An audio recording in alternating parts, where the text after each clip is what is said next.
आर्याव्रत भक्ति सागर YouTube channel में आप सभी का स्वागत है। आज हम लोग सुनेंगे देव सैनी एकादशी की व्रत कथा और जानेंगे इस साल 2025 में देव सैनी एकादशी कब है और इसका महत्व क्या है और ये क्यों मनाया जाता है, और इसकी साथ में व्रत कथा को भी हम लोग सुनेंगे।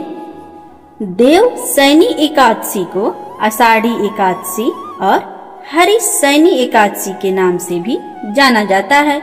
इस बार देव सैनी एकादशी का व्रत 6 जुलाई 2025 रविवार को रखा जाएगा। हिंदू पंचांग के अनुसार आषाढ़ मास के शुक्ल पक्ष की एकादशी तिथि को हर साल देव सैनी एकादशी मनाई जाती है।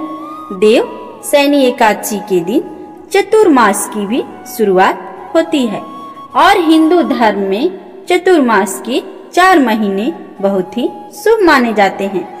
मान्यताओं के अनुसार इस दिन से भगवान विष्णु क्षीर सागर में 4 महीने के लिए योग निद्रा में चले जाते हैं और इसके बाद भगवान विष्णु योग निद्रा से सीधा प्रबोधनी यानी देव उठानी एकादशी पर जगते हैं।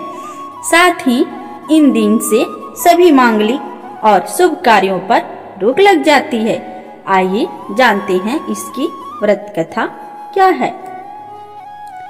भविष्योत्तर पुराणों में शयन अर्थात पद्मा अर्थात देव सैनी एकादशी का महत्व श्री कृष्ण और महाराज युधिष्ठिर के संवादों में विस्तृत रूप से कहा गया है। एक बार युधिष्ठिर महाराज ने श्री कृष्ण को पूछा, हे केशव, आषाढ़ मास के शुक्ल पक्ष में आने वाली एकादशी का नाम क्या है? इस दिन के देवता कौन हैं? इस व्रत के पालन की विधि क्या है? इस बारे में विस्तार से आप कहिए। भगवान श्री कृष्ण ने कहा, हे भूपाल, एक बार वक कुशल देवर्षि नारद ने ब्रह्मदेव को यही प्रश्न पूछा था। उस पर ब्रह्मदेव ने उत्तर दिया, इस संसार में एकादशी का व्रत समान पुण्य प्रदान करने वाला कोई भी व्रत नहीं है। सभी पापों से मुक्त होने के लिए हर एक को इस व्रत का पालन करना चाहिए। जो इस व्रत का पालन करता है वह कभी भी नरक प्राप्त नहीं करता। आषाढ़ मास के शुक्ल पक्ष में आने वाली एकादशी को शयन यानी देव सैनी या पद्मा एकादशी कहते हैं। इस दिन के अधिष्ठाता भगवान हृषिकेश हैं, इसलिए उनकी प्रसन्नता के लिए इस व्रत का पालन करना चाहिए। ऐसा कहा जाता है कि पूर्व समय में रघुवंश में जन्मे मांधाता नामक राजा पृथ्वीपति थे।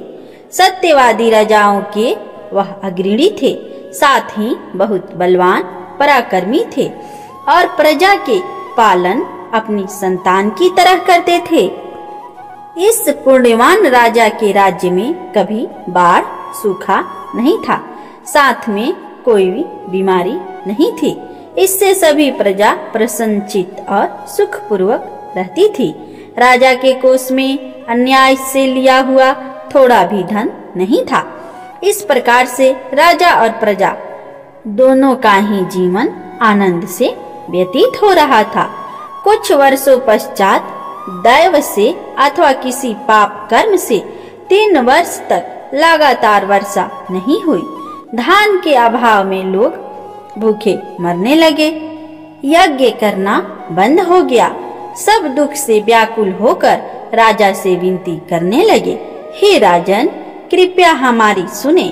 वेदों में जल को नर कहते हैं और अयन मतलब अधिष्ठान, वास्तव्य, इसी से भगवान का नाम नारायण है।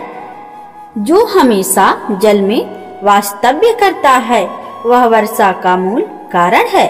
वर्षा से अनाज होता है, अन्न से सबका पोषण होता है। इसीलिए हे राजन, आप कुछ उपाय करके जिससे सब जगह पुनः शांति और सुख की स्थापना हो। राजा ने कहा, आप जो कहा वह सत्य है। अन्न पूर्ण ब्रह्म है, सभी अन्न पर आश्रित है। वेदों और पुराणों में कहा गया है कि राजा ने किए हुए पापों के कारण यह परिस्थिति निर्माण होती है, पर मुझे ज्ञात नहीं हो रहा है कि मुझसे ऐसी कौन सा पाप हुआ है उससे यह परिस्थिति निर्माण हुई है।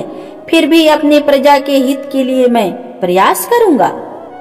ऐसा कहकर अपने मुख्य अधिकारी और सैनिकों के साथ ब्राह्मणों को प्रणाम करके राजा ने वन में प्रवेश किया। वन में भ्रमण करते हुए उन्होंने अनेक आश्रमों को भेंट दी और एक दिन सौभाग्य से उन्हें अंगिरा मुनि मिले। अंगिरा मुनि ब्रह्मा जी के पुत्र थे और बहुत तेजस्वी थे। जितेंद्रिय राजा मंदता ने उन्हें देखकर प्रणाम किया और हाथ जोड़कर उनसे प्रार्थना की और मुनि ने भी राजा को आशीर्वाद दिया। उसके पश्चात ऋषियों ने राजा के आगमन का कारण पूछा, प्रजा के बारे में पूछा। राजा ने कहा, हे भगवान, मैं धर्म निष्ठा से राज करता हूँ, फिर भी मेरे राज्य में वर्षा नहीं हुई। इससे मेरी प्रजा बहुत दुखी हुई है। इसका कारण क्या है मुझे समझ में नहीं आ रहा है। कृपया मेरी प्रजा में सुख समृद्धि किस प्रकार आएगी, इस विषय में आप मुझे कहिए। अंगिरा मुनि कहने लगे, हे राजन, वर्तमान युग सत्य युग है। सभी युगों में ये सर्वश्रेष्ठ है, परंतु इस युग में केवल ब्राह्मणों को तपस्या करने का अधिकार है। परंतु तुम्हारे राज्य में एक शूद्र तपस्या कर रहा है।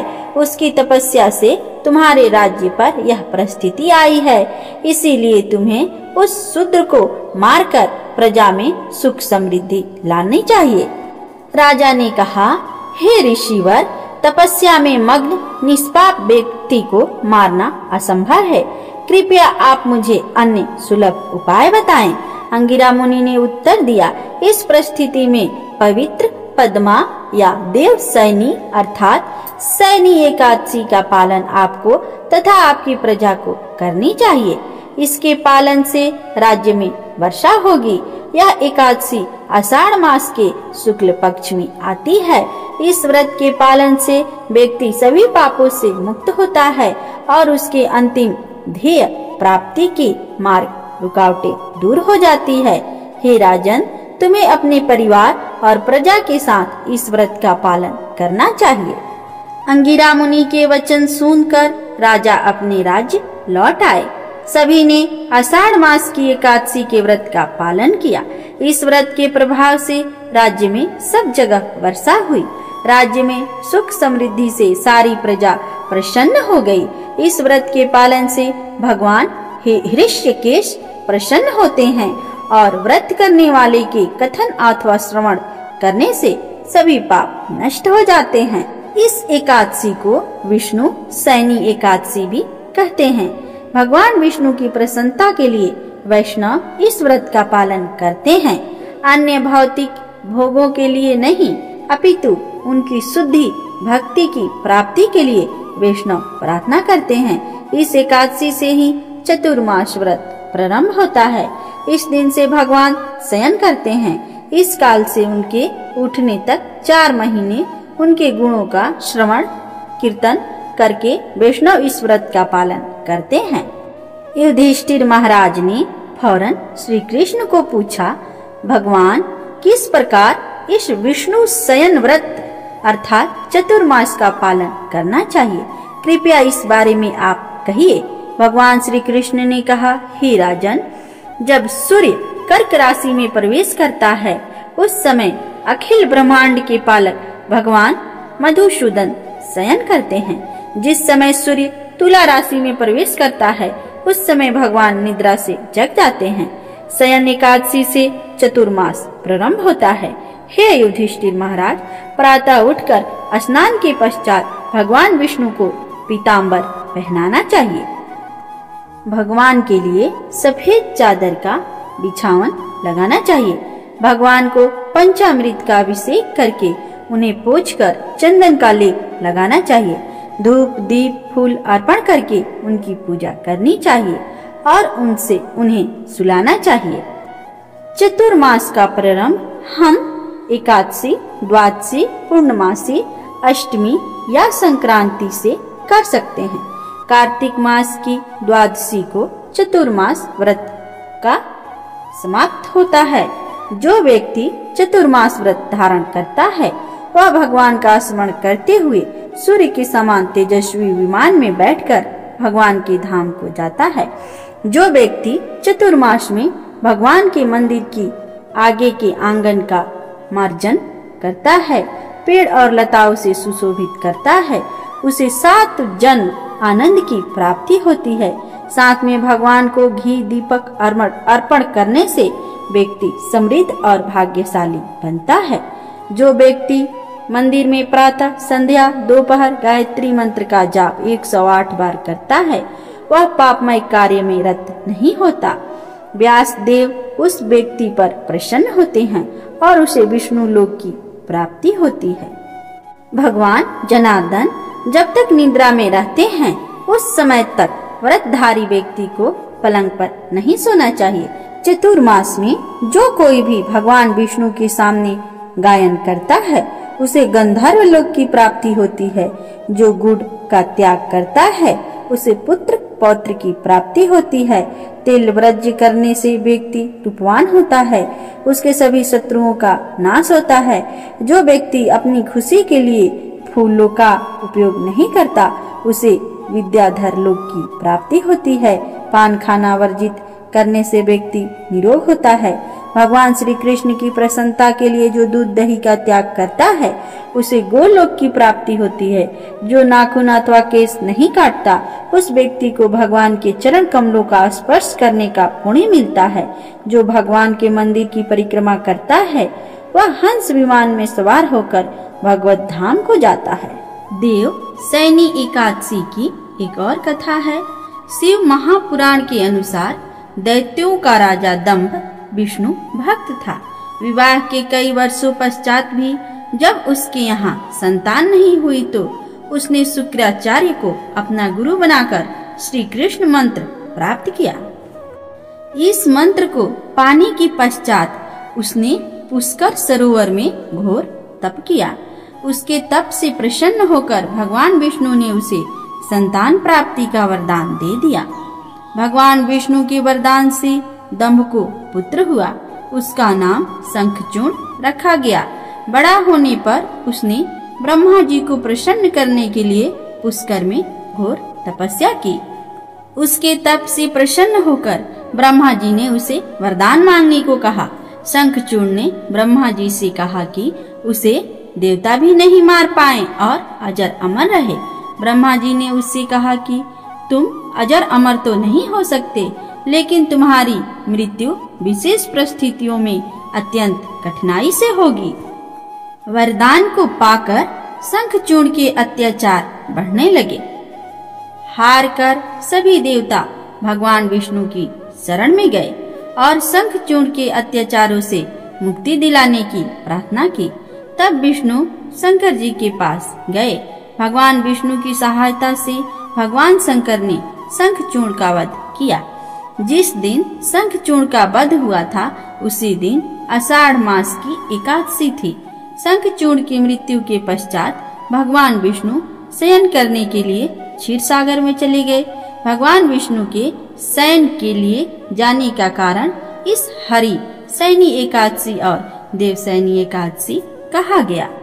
भगवान विष्णु ने शयन के लिए जाने के कारण सृष्टि के पालन का कार्य भगवान शंकर ने अपने ऊपर ले लिया। देवशयनी एकादशी के बाद सावन माह शुरू हो जाता है, जिसमें शिव पूजा का विधान है। यही समय चतुर्मास का भी होता है, जिसमें साधु सन्यासी एक स्थान पर ही रहते हैं। ऐसी पौराणिक मान्यता है कि चतुर्मास के दौरान समस्त तीर्थ ब्रज में आ जाते हैं। इसीलिए इस समय ब्रज की यात्रा करना बहुत ही पुण्यकारी और फलदायी माना गया है। हरिशयनी एकादशी के संबंध में एक कथा और है। राजा बलि ने जब वामन अवतार विष्णु को अपना सर्वस्व दान कर दिया तो भगवान ने उन्हें पाताल लोक में रहने को कहा और वरदान मांगने के लिए कहा। तब राजा बलि ने उनसे अपने यहाँ निवास करने के लिए कहा। भगवान ने बलि से कहा कि वह सदा के लिए तो नहीं, लेकिन प्रति वर्ष कुछ समय के लिए उसके यहाँ आया करेंगे। तब से भगवान विष्णु राजा बलि को दिए गए वचन का पालन करने के लिए प्रति वर्ष चतुर्मास में पाताल लोक में शयन करने के लिए चले जाते हैं। तो आइए हम लोग सुनते हैं एकादशी माता की कथा।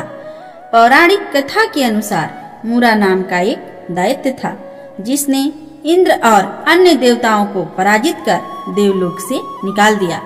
इस पर भयभीत देवता भगवान शिव से मिले तो उन्होंने देवताओं को श्री हरि विष्णु के पास जाने के लिए कहा। यहाँ पहुँचे देवी देवताओं की प्रार्थना पर क्षीर सागर में शयन कर रहे श्री हरि उठे और मूरा के वध के लिए चंद्रावतीपुरी पहुँचे। यहाँ सुदर्शन चक्र से उन्होंने अनगिनत दैत्यों का वध किया और लंबे समय तक युद्ध करते करते वो बद्रिका आश्रम की सिंहावती नाम की 12 योजन लंबी गुफा में पहुंच गए और सो गए। यहाँ पीछे से पहुँचे मूरा ने भगवान पर प्रहार करने का प्रयास किया। इसी बीच श्री हरि विष्णु के शरीर से एक कन्या अवतरित हुई। उसने मूरा दैत्यों का वध कर दिया। इसी बीच श्री हरि भी जग गए और देवी के बारे में पूछा। इस पर देवी ने खुद का परिचय दिया और कहा कि उसका नाम एकादशी है और उनके ही आशीर्वाद से उसने मूरा का वध किया है। इस पर श्री हरि ने एकादशी को सभी तीर्थों में प्रधान होने का वरदान दिया। इस तरह श्री हरि विष्णु के शरीर से माता एकादशी की उत्पन्न होने की यह कथा पुराणों में वर्णित है। इस एकादशी के दिन त्रिस्पृशा यानी कि जिसमें एकादशी, द्वादशी और त्रयोदशी तिथि भी हो, वह बड़ी शुभ मानी जाती है। इस दिन एकादशी का व्रत रखने से 100 एकादशी व्रत करने का फल मिलता है। साथ ही वरदान दिया कि अगर कोई एकादशी व्रत रखेगा तो उसके सारे पाप नाश हो जाएंगे। मृत्यु के बाद उसे विष्णु लोक मिलेगा। तो सब कोई प्रेम से बोलिए एकादशी माता की जय। श्री हरि विष्णु की जय।